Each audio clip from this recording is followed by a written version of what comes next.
जय श्री राम। साथियों, बहुत स्वागत है आपका मेरे इस चैनल में। बहुत ही अहम टॉपिक मैं आज आपके साथ डिस्कस करने जा रहा हूं कि कलयुग का जो राजा है राहु, वो कुंडली में कौन कौन से ऐसे योग बनते हैं, कुंडली में वो कहां कहां पे जब राहु स्थापित होता है, किस कंडीशन में स्थापित होता है, किस कंडीशन में बैठा हुआ हो तो वो जातक को राजा के समान बना देता है, धन धान्य से परिपूर्ण कर देता है। वो कौन सी कंडीशन है, आज इस रहस्य से पर्दा उठाने की कोशिश करूंगा। आशा है कि आपको वीडियो अच्छा लगा होगा, अच्छा लगेगा। तो वैसे तो राहु को हम सारा दिन, सारी रात, 10 दिन तक, 20 दिन तक भी डिस्कस करते रहे तो इसका पार नहीं पा सकते, क्योंकि ये ना तो प्लेनेट है, ना ग्रह है, ना इसकी कोई राशि है। ये भ्रम है, छलावा है, ये एक मृग तृष्णा है। जितना इसके अंदर जाने की कोशिश करेंगे उतना धुआं बढ़ता जाएगा। लेकिन फिर भी शास्त्रों ने जितना इसको एक्सप्लेन किया है उसमें से मैं आप थोड़ा सा अंश आपसे ये डिस्कस करूंगा। और आशा है कि जब मैं आपको ये राहु के बारे में सटीक जानकारी दूंगा तो आपके लिए बहुत ही उत्तम और भरोसेमंद जानकारी होगी, क्योंकि ये तो सभी को पता है कि कलयुग का राजा राहु है, उसी का राज है राहु का। और ये भौतिक कलयुग जो चल रहा है ये भौतिक युग है, भौतिक सुख सुविधाओं का युग है। इसलिए राहु जो है, अगर जिंदगी को भौतिक सुख सुविधाओं से परिपूर्ण करता है, धन धान्य से परिपूर्ण करता है, इस जिंदगी में जितनी भी ऐश की चीजें हैं, सुख की चीजें हैं, वो सब राहु ही देता है। जितना मटेरियलिस्टिक संसार है, वर्ल्ड है, वो सब राहु ही है। कोशिश करूंगा कि आपको मैं थोड़ा सा आज बताने की कोशिश करूं कि राहु, कलयुग का राजा राहु कैसे बनाता है राजयोग, कुंडली में कौन कौन सी वो कंडीशन होती है। सबसे पहली कंडीशन तो मैं आपको बता दूं, कंडीशन नहीं, पहले आपको ये बात करूं कि राहु को कोई भी राशि नहीं मिली हुई। जैसे हमारे 9 ग्रह हैं, 9 ग्रह में से राहु और केतु कोई राशि नहीं मिली हुई। सूरज और चंद्रमा को एक एक राशि मिली हुई है। बाकी जो हमारे 5 ग्रह हैं उनको 2-2 राशियां मिली हुई है। इस तरह वो 12 राशियां पूरी हो जाती हैं। अब राहु करता क्या है कि राहु जिस घर में बैठता है उस घर के कार्य तत्व पे अपना अधिकार बना लेता है। राक्षस है ना, क्रूर ग्रह है, उस पर अपना जमावड़ा, अपना हक बना लेता है। मान लो किसी के पहले घर में राहु बैठ जाए, दूसरे कुंडली में। अब ये जो मैं आपको जानकारी दे रहा हूं ना, ये हर कुंडली पे सटीक बैठेगी, हर राशि पे सटीक बैठेगी। कोई लगन हो, कोई राशि हो, कोई भी घर हो, ये कॉमन नॉलेज मैं आपको दे रहा हूं, इसलिए ध्यान से सुनिएगा, ध्यान से देखिएगा, स्किप मत कीजिएगा। बहुत ही अच्छी नॉलेज है। अब राहु जो है, राहु कुंडली में किसी भी 12 घरों में से किसी भी घर में बैठा हो, वो उस घर के जो कार्य तत्व हैं, उस घर के जो काम है, उस घर की जो ड्यूटीज हैं, उनके ऊपर अधिकार बना लेता है, उसी के हिसाब से फल देना शुरू कर देता है। ठीक है। दूसरा, वो जिस राशि में बैठा हुआ होता है उस राशि का जो अधिपति होता है, उस राशि का जो अधिपति होता है उसके हिसाब से वो रिजल्ट देना शुरू कर देता है। और जिस ग्रह के साथ बैठा हुआ होता है उस ग्रह के ऊपर अपना प्रभाव जमा के, अपनी नेगेटिविटी उस ग्रह के ऊपर डाल के, उस पर हैवी होके, उस ग्रह के कार्य तत्व को खत्म करके उसको नेगेटिव कर देता है। और एक्सप्लेन करता हूं और इसको खोल के बताता हूं। राहु, जितने भी हमारे ग्रह हैं, ठीक है, राहु केतु को छोड़ के बाकी 6 ग्रह बच गए। राहु जिस ग्रह के साथ बैठेगा नेगेटिविटी ही देगा। ये अंडरलाइन कर लीजिए आप, ये पूरी डिस्कशन का एक पूरा निचोड़ है। ये किसी के साथ भी पॉजिटिविटी नहीं दे सकता।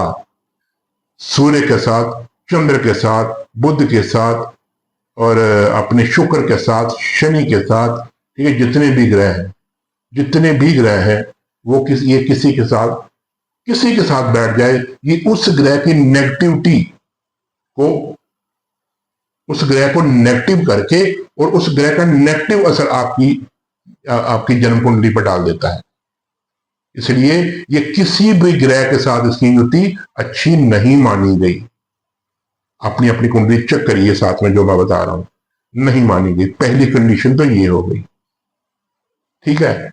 दूसरी कंडीशन ये है कि राहु जो है कुंडली में अच्छा फल कब देता है? राहु कुंडली में अच्छा फल तब देगा जब वो केंद्र के भावों में बैठा होगा या कुंडली के किसी भी भाव में बैठा होगा। शर्त यह है वो अकेला बैठा हो, उसके साथ कोई भी ग्रह नहीं होना चाहिए, और केंद्र के घरों में होगा तो ज्यादा बेस्ट रिजल्ट देता है। आज हमारा है कि राजयोग कैसे बनाता है, राजा कैसे बनाता है, वो मैं आपको बताता हूं। कुंडली के पहले घर में राहु बैठा हो,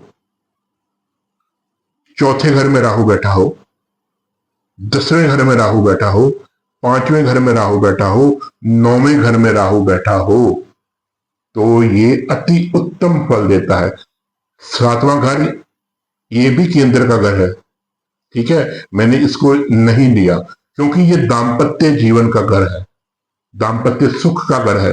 वो यहां पे बैठ जाए, अकेला भी बैठ जाए, यहां पे उसने खराबी देनी ही देनी है, वो दे देता है, ठीक है। कई बार वो प्रॉब्लम कर जाता है क्योंकि दाम्पत्य सुख है ना, उसमें दिक्कत पैदा कर देता है। इसलिए इसको चाहे ये अपने केंद्र का भाव माना जाता है, पहला, चौथा, 7वां, 10वां, लेकिन ज्यादा ज्योतिषाचार्य 7वें भाव को भी मारक भाव बोलते हैं। जैसे तीसरा, 6वां, 8वां, 12वां ये मार्ग भाव में गिना जाता है, दूसरा तीसरा मार्ग भाव में गिना जाता है, 11वां भाव मार्ग भाव में गिना जाता है, इसी तरह 7वां भाव भी मार्ग भाव में गिना जाता है। इसलिए मैंने 7वें भाव में राहु को नहीं रखा। पहले घर में, चौथे घर में, 10वें घर में, 5वें घर में, 9वें घर में। अगर आपके राहु अकेला बैठा हुआ है तो आप समझिए कि आपका वो राजयोग कारक ग्रह है राहु।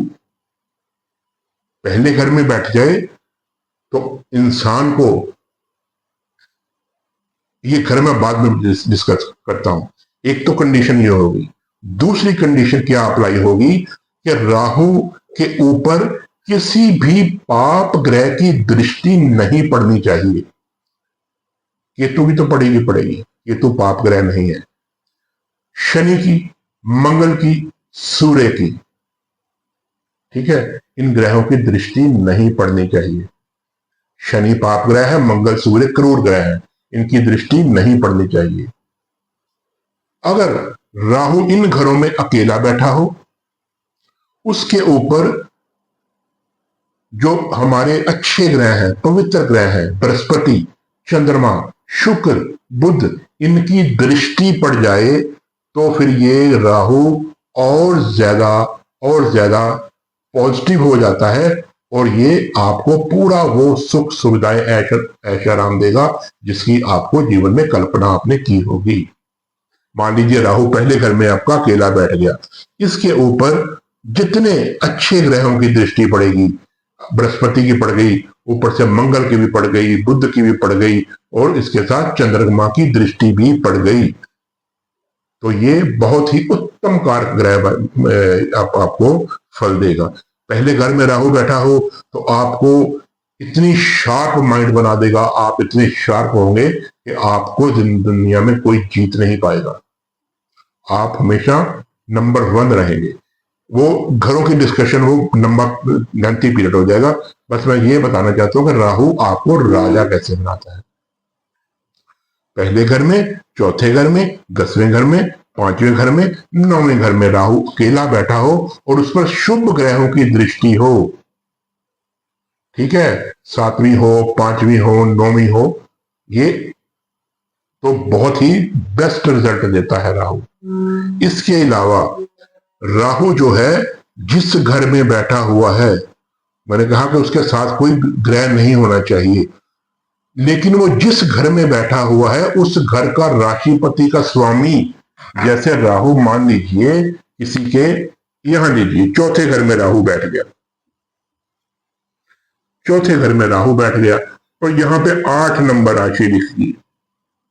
अब 8 नंबर राशि वृश्चिक राशि है, इसका स्वामी कौन हो गया? मंगल। अगर मंगल कहीं यहां यहां या यहां या यहां इन 4 घरों में मंगल बैठ गया, तीसरे, 6वें, 8वें और 12वें घर में मंगल बैठ गया और राहु यहां पे बैठा है, तो भी दिक्कत देगा, तो भी वो परेशान करेगा आपको। मतलब कि जिस राशि में राहु बैठा हुआ है उस राशि का राशिपति भी केंद्र के भाव में होना चाहिए या त्रिकोण के भाव में बैठा हुआ होना चाहिए, तो राहु आपको अति उत्तम फल देगा, अति उत्तम फल देगा, राजयोग कारक आपको बनाएगा। एक इसके साथ मैं और चीज अटैच कर रहा हूं कि अगर राहु आपके छठे भाव में बैठा हो, ये एक्स्ट्रा आपको पॉइंट दे रहा हूं, राहु आपके छठे भाव में बैठा हो और बृहस्पति आपके केंद्र के चारों भाव में से किसी भाव में बैठा हो, बृहस्पति पहले घर में हो, चौथे घर में हो, 7वें घर में हो या 10वें घर में हो, तब ये राहु अति उत्तम बन जाता है। 8 तरह की लक्ष्मी का, 8 तरह की लक्ष्मी वैभव का सुख आपको देता है, अष्ट लक्ष्मी योग का निर्माण करता है ऐसा राहु। और करता कब है? जब राहु की महादशा स्टार्ट होती है तब। अगर आपकी कुंडली में राहु 6वें घर में बैठा हुआ है और चेक कीजिए बृहस्पति इन 4 घरों में से किसी एक में बैठा हुआ है, अगर आपके ऊपर राहु की दशा, महादशा, अंतरदशा नहीं, महादशा जा चुकी है या चल रही है, तो मुझे कमेंट करके जरूर बताइएगा कि वो दशा आप पर कैसी गई है या कैसी जा रही है।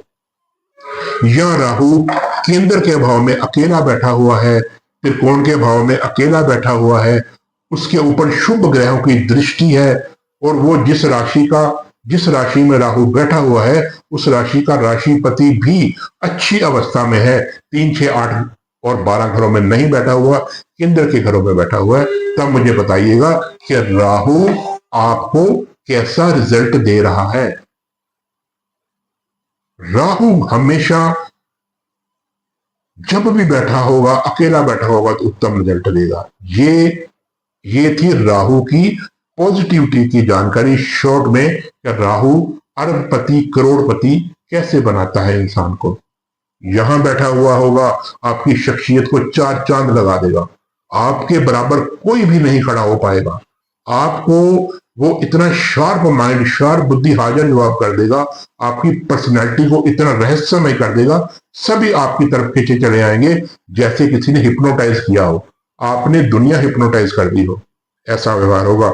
यहां पे राहु बैठा होगा, कंडीशन वही सारी अप्लाई होंगी, तो आपको एक नहीं, कारें, कोठियां, जमीन, जायदाद, धन, वैभव, सुख, पूरा भौतिक संसार का सुख आपके चरणों में होगा।